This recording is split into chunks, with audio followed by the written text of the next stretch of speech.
If you can get one of these with the complete mechanism on, then do so. But otherwise, very often you'll find that for sale, you only get the laser itself, which means we've got to get the laser off this arm here first to replace with another one. So let's do that now.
You've got to pull this clip away from the spindle so that you need to feed the spindle out this way.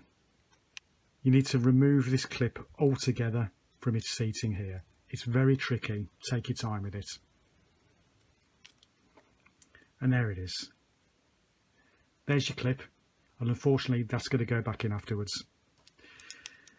Now this spindle can move. Put your screwdriver underneath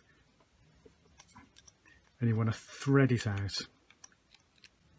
like so. You can now pull this spindle out, and then that allows you then to take the laser off the spindle, replace it with your new laser, thread the spindle back through,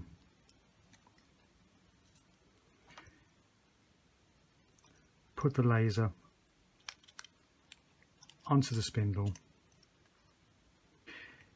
into its fitting over here. Make sure it's all the way in. Then once that's all the way in, just check the laser moves up and down the spindle properly. Then you've got to get this clip back into here to hold this spindle in place.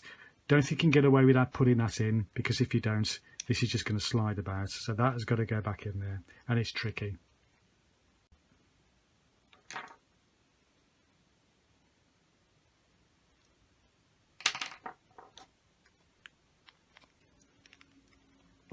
There you go.